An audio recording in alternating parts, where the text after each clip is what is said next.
2010. I was 11 years old. My name is Ethan Carter, living with my parents and my two sisters in a small town in upstate New York. My father, Michael Carter, worked as a military logistics officer, so our family had moved around more times than I could count. My mother, Laura, was the kind of woman who never panicked easily. She had grown up in a rural part of Kentucky, raised by her grandmother, and she believed there were things in this world that people were better off not disturbing. At that age, I didn't understand what she meant, but I would soon learn. My older sister Emily was 13 at the time. My younger sister Ruby was still a toddler. We were a normal family, loud dinners, arguments over toys, homework on the kitchen table. My dad falling asleep in his chair after work. Nothing about us was unusual. Then we moved into the house beside Willow Creek Cemetery. My father had found the place in a hurry. Our old rental lease had ended unexpectedly, and because of his job schedule, he didn't have much time to search. The rent was cheap, too cheap. Now that I think about it, but back then, to my parents, it looked like a temporary solution. The house was old. A single-story wooden structure with a slanted roof, peeling white paint, and windows that looked as if they hadn't been opened in years. The backyard fence leaned toward the cemetery, and beyond it stood rows of old headstones, half swallowed by grass and moss. On one side of the house, there was a thick patch of trees. On the other side, a narrow dirt road stretched toward a few distant homes. Behind us was the cemetery. In front of us was nothing but a cracked road and a broken street lamp that flickered whenever the wind blew. The house itself had a strange layout. It looked like it had once been divided for two families. We used two rooms on one side, while the other two rooms remained empty. Those empty rooms always felt colder than the rest of the house. Most of the windows faced the cemetery. I remember standing in the doorway the first day we arrived, holding a cardboard box in my arms, feeling like the house was watching us move in. That first evening, my mother was cooking outside near the back steps because the kitchen stove wasn't working properly yet. The sun had gone down, and the only light came from the small cooking flame and the weak bulb near the doorway. Emily was inside helping unpack. Dad had gone to arrange some paperwork. Mom later told us that while she was cooking, she felt someone staring at her from the stairs leading up to the roof. At first, she ignored it. Then she saw it from the corner of her eye. Something dark was sitting near the top step, not standing, sitting, watching her. When she turned her head, nothing was there. She went back to cooking. A few seconds later, she saw it again, just a dark shape, motionless, almost blending into the shadows. This time, she called Emily. Emily came and sat beside her. Mom tried to stay calm, but while speaking to my sister, she looked past her shoulder and clearly saw a black figure slide away into the darkness. There were no outside lights near the staircase. Only the fire from the stove flickered against the walls. Mom didn't scream. She didn't want to scare Emily. She quickly finished cooking, grabbed my sister's hand, and came inside. That night, she told us what she had seen. Emily immediately started crying. I laughed nervously, pretending I wasn't scared. Dad brushed it off when he came home. "You're all tired," he said. "Old houses make weird shadows." But later that same night, something happened that even he could not explain. My father liked sitting on the roof at night. He had brought two old metal chairs up there earlier and forgotten to bring them back down. Around 1 a.m., I woke up to a heavy dragging sound from above. At first, I thought Dad had gone back to the roof. But when I turned to my right, he was sleeping beside Mom. The sound continued. Scrape, scrape, scrape. It was slow and heavy, like someone was dragging a metal chair from one side of the roof to the other. I shook my father awake. "Dad," I whispered, "someone's on the roof." He sat up for a few seconds. He listened. The dragging sound moved across the ceiling again. Scrape, scrape. Then it stopped. Then it started again, going the other direction. Dad got out of bed, but he didn't go outside. He just stood there, listening. I could see his face in the moonlight coming through the window. He looked confused at first, then worried. Later, he admitted he had thought it might be a thief, but then he remembered what Mom had seen near the stairs, and he didn't go up. A few minutes later, the dragging stopped. Then came the banging. Something slammed against the roof. Once, twice, then again and again, faster and louder bang bang. Ruby woke up and started screaming. Mom grabbed her and tried to calm her down. Then we heard Emily scream from the other room. Dad rushed to the door just as Emily came running in, her face pale, tears streaming down her cheeks. "Mom," she sobbed. Someone was calling my name. We all froze. Emily said she had woken up because of the sounds on the roof. She lay there quietly, too afraid to move. Then she heard a whisper outside her window. Emily, she thought she imagined it. Then it came again. Emily, and again. Emily, she said. The voice was close to the glass, like whoever was speaking had pressed their mouth against the window. Then something hit the window hard 3 times, and after that, someone laughed. Not a normal laugh, a deep, cracked laugh that sounded too old and too close. We were new to the neighborhood. Nobody knew us. Nobody knew Emily's name. That night, all 5 of us slept in the same bed. Nobody truly slept. We just lay there, listening to the roof and the walls, waiting for the next sound in the morning. Dad and I went up to the roof. The entire roof was covered with dry leaves, moss, and dirt. But across the surface, there were clear drag marks. Long lines carved through the moss and leaves, as if the chair had been pulled violently back and forth for hours. One of the metal chairs lay upside down in the far corner. Dad didn't say a word. He brought both chairs downstairs. Mom told him never to sit on the roof again. Later that morning, Mom took me to an old church near the cemetery. People in town called it St. Andrew's Chapel, though it was barely more than a small stone building with a rusted bell tower. The caretaker there was an elderly priest named Father Thomas. Mom told him everything. He listened quietly. When she finished, he sighed and said, "You should not have moved into that house."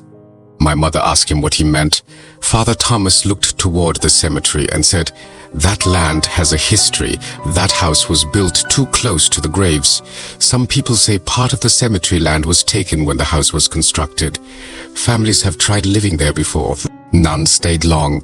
Mom asked what had happened to them. He didn't answer right away. Then he said, "They all heard things, saw things. Some became sick. Some left in the middle of the night. A religious school once tried using the building. They thought prayers would cleanse it. They lasted less than a year. He told us the best solution was simple. Leave as soon as possible." But leaving wasn't easy. My father had already paid rent. There were few available houses nearby, and money was tight. So we stayed.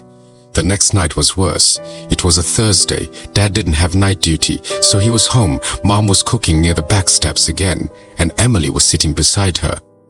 After a while, Emily became very still. She later told us she had heard whispering directly beside her ear, not one voice. Several voices. They were speaking too softly for her to understand, but she could hear them laughing under their breath. Then she looked toward the boundary wall near the cemetery. Something was sitting on top of it. A tall, black figure. Its body was unnaturally long. Even while sitting on the wall, its feet seemed to touch the ground. Emily said its eyes were too large, round and bright in the darkness. Its mouth stretched into a wide, terrible smile. The rest of its body was darker than the night around it. It raised one long arm and curled its finger, as if calling her closer. Emily wanted to scream, but no sound came out. The whispering continued beside her ear. Then she fainted. Mom's scream brought Dad and me running outside. We carried Emily into the house. Her hands and feet were freezing, as if she had been lying in snow. But minutes later, her body burned with fever. Dad ran to get Father Thomas. By the time he arrived, Emily was still unconscious. He prayed over her, placed a cross near her pillow, and told us to keep her watched through the night. When Emily finally woke up, she told us what she had seen. Father Thomas already seemed to know. He told my parents, "This house does not want people inside it." Whatever is here will keep frightening you until you leave. Mom asked if he could bless the house. He shook his head. I can pray, he said, but some places are not meant to be lived in. That night, all of us slept in one room again. Sometime after midnight, I woke to a different sound. Not dragging, not banging. This time it sounded like someone was throwing stones from the roof into the cemetery. Thud, thud, thud. Then came footsteps, many footsteps, running across the roof. Not one person, not two. A crowd. It sounded like people were chasing each other above our heads, stomping, jumping, laughing. I woke my parents. They heard it too. Then bricks began falling. At least, that's what it sounded like. Heavy objects dropped from the roof to the ground outside. Thud, thud, thud, over and over again. But in the morning, when Dad and I checked outside, nothing was there. No bricks on the ground, no broken roof tiles. Nothing. The only bricks we had was stacked in one corner of the roof because someone had once planned to build a second floor.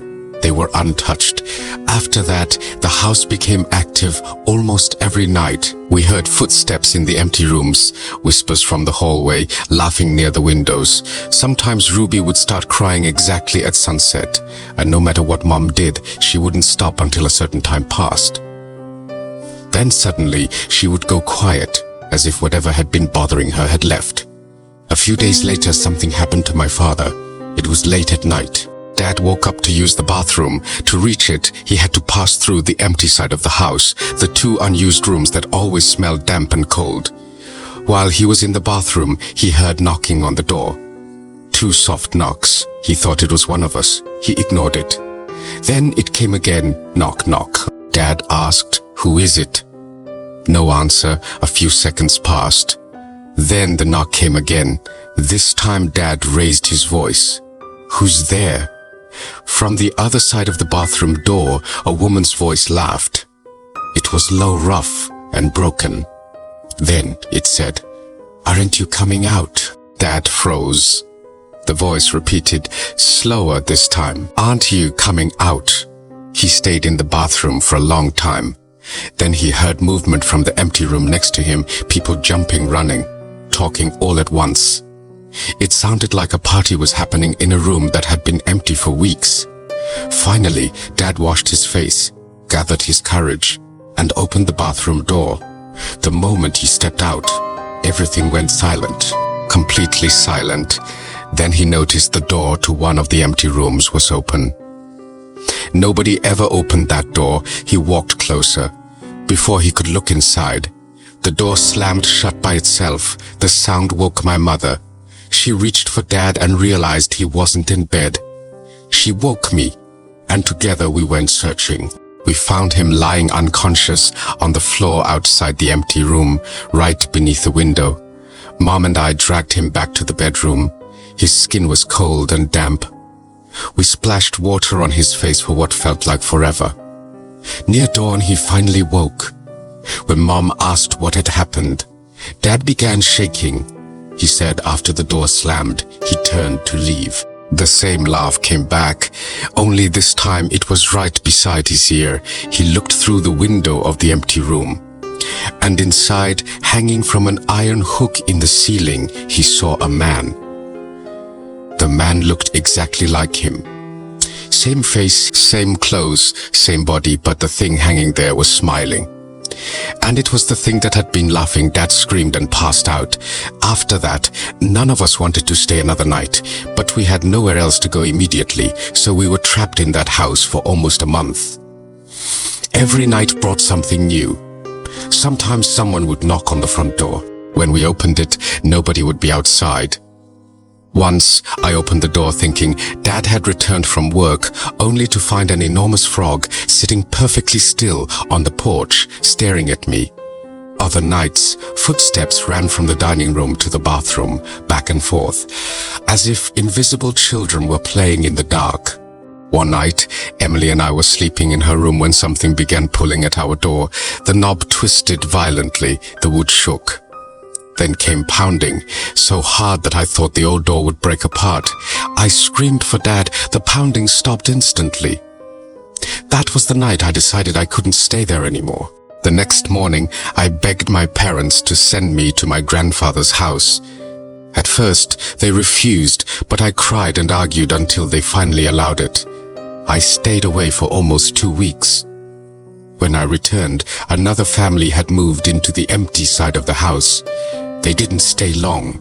I never learned everything that happened to them, but I remember seeing the mother one. If you enjoyed this story, subscribe for more true horror from the forgotten corners of the world.